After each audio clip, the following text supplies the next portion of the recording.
Good morning. Welcome to the Keto Mom page. My name is Stephanie. Just got back from running my daughter across town to do morning gym time with her volleyball team, coming home and then going back 30 minutes to get her. I should have just stayed there. But good morning. How are you doing? Welcome to the Keto Mom page. We got up, did a little bit of a workout, already ran my daughter back and forth, and now we're going to dive into our morning mindset. What does that look like? So as you're tuning in, where are you tuning in from? And if you've been tuning in for a while, I talked yesterday, you know that we were going through the book called Think and Grow Rich. We are not going to go through that book anymore. You can finish it. I highly recommend finishing it if you have it. If you don't have it, then get the Audible and listen to it. It's great, but we're not going to do that one today. So as you're tuning in, where are you tuning in from? And I labeled this seed time and harvest time. So I'm assuming most of you probably understand what that means. Maybe you've heard a message about seed time and harvest time. And I was laying in bed last night and I was like, what should I talk about in the morning? And the seed and harvest popped into my head. And I thought, oh, it's such a good message. Whether you believe it biblically or even non-biblically, like scientifically, planting seeds, being patient, and harvesting time is a real thing. And so I was thinking last night, what does that look like for your health and fitness?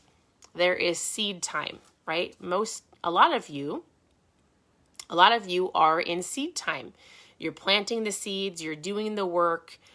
When you're in seed time, you've got to water it. You've got to do all of the things, right? A farmer has to do all of the things in seed time. It's putting in the work. It's being patient. It is not giving up. It's not neglecting the seed. And so right now, you're going to seed. You are being patient. You are putting in the work. You're making the better choices. You're being mindful. You're being patient. I feel like in seed time comes a lot of patience. You can watch the farmers in the spring, right? We actually have a farm. We have farms all around us. So we live a mile out of the city, out of town, and there's farms on all sides. And so it's so fun to watch them plant it in the spring. And then there's nothing, and then there's nothing, and then there's little seedlings that sprout, and then you see a huge harvest, but right now. So there's a whole bunch of beans around us. It was corn. Well, there's corn, a little bit of corn, but they just got in the fields. So when they planted, and let's say it was April and May, whenever they planted, even June, they are just harvesting what they planted last spring and early summer, and it's October. And so I want you to think about your health journey right now. This could be your seed time. I'm going to plant seeds. I'm going to do the things I need to do. I'm going to have the discipline.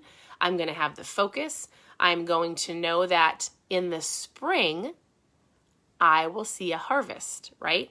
Because if you go from now until the spring, or maybe your goal is, I want to go on that vacation in June, or I want to take my family somewhere next summer. We've got a wedding next summer. Like the ultimate goal isn't to get to the end of your goal should never be, I'm going to get to the wedding, or I'm going to get to the vacation. That is a short-term goal, but I don't want you to give up when you get there. I want you to go, this is a lifestyle that I can sustain forever. But you want to feel real good when you get to that goal. So let's say everybody's goal from now, let's say your goal is to get to June 1st, right? Let's say you've got 8 months. I think I calculated that right. Can you plant the seeds? Can you be patient? Can you water it? Can you do it without seeing the true harvest until next spring and summer? It's very biblical. Seed time, harvest time. Scientifically, seed time and harvest time. Can you do it? Yes, you can do it. The farmers can do it. Anything that's worth going after is going to take time. It's going to take work. It's going to take discipline. So this is the very first book that we went through. If you've been tuning in here for longer than a couple months, I think we did this in April or May. So I was scrolling through it and I thought, oh, chapter 16 is really great. And I want to remind you of something. So this is a really easy read. It was one of the first ones we did because it allowed people to just read a really quick chapter, a page and a half a day. But he talked about setting goals. And so he gives you two different people to be like. He says, there's a variation of goals and what people want. Everybody's different, right? Do you want it? Like, by June 1st, do you want to be healthier, be stronger, be able to run, play with your kids without going out of breath? Do you want to look a certain way, feel a certain way? Like, do you really want it? That is the question, right? He says, there are various levels of wanting it. The first level might be similar to a guy laying on a couch watching TV.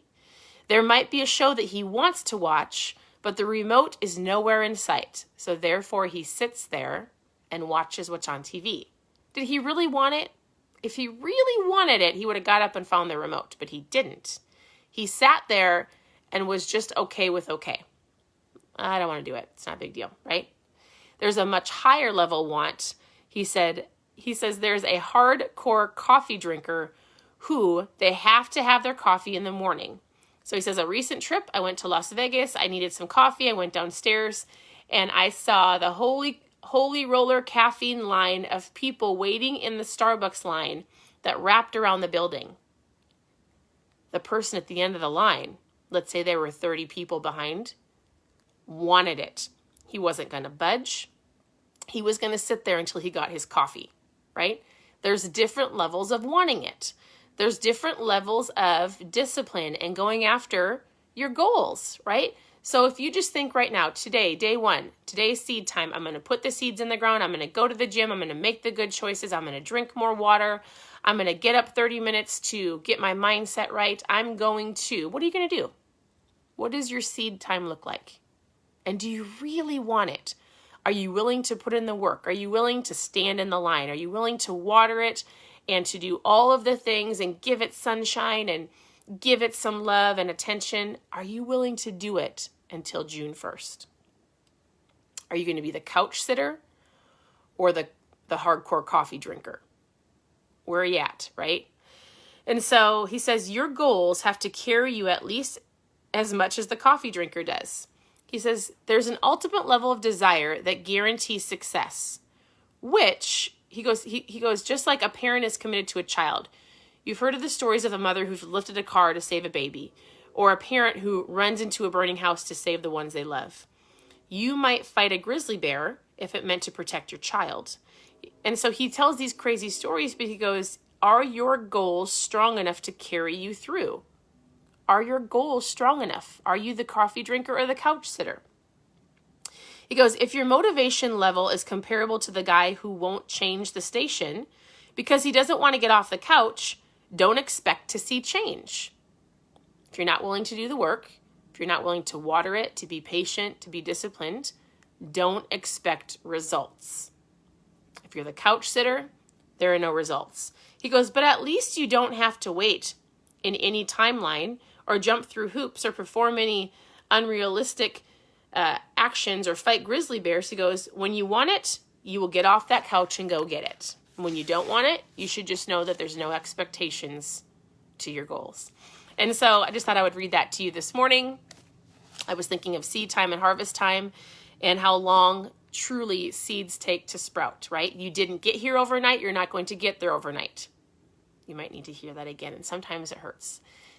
You did not gain the 30 or 40 or 50 pounds overnight, and don't hate me, but you are not going to lose it in 2 weeks.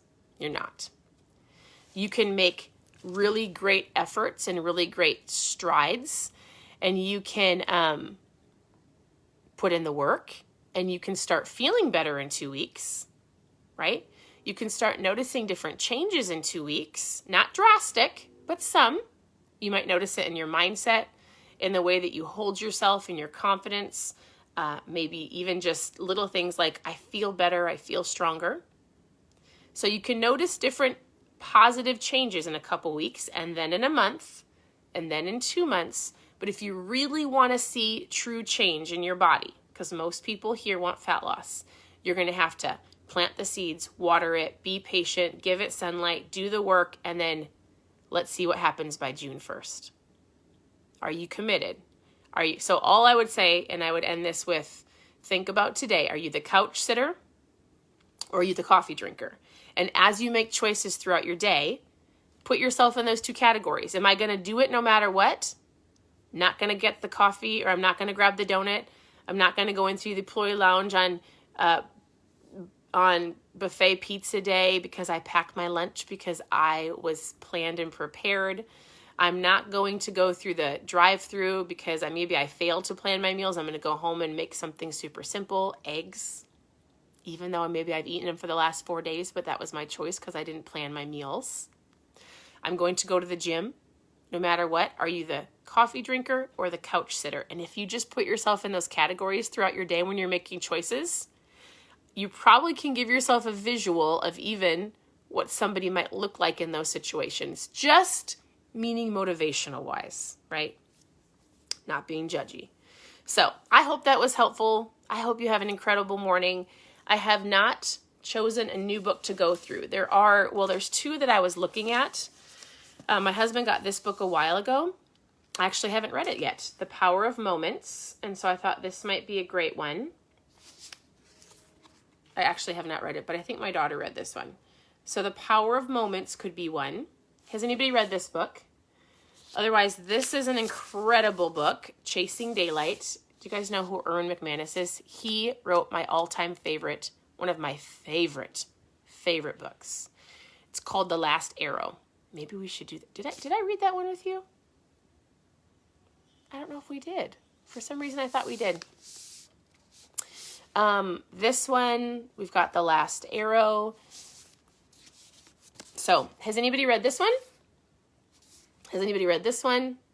Or his book, The Last Arrow, is unbelievable. Unbelievable. And you don't have to feel like you have to go with the book. I'll read it, and I will give you the highlights, and you can follow along. So, if one of these sound great, otherwise, maybe what I'll do is I'll give you an overview tomorrow of all 3 books, and you should vote. All right. That's all I've got for you. I need to go get my children up, and we need to do some homeschool. So I hope you guys have an incredible day, and reach out with any questions that you have, and that's it. So we'll talk to you soon.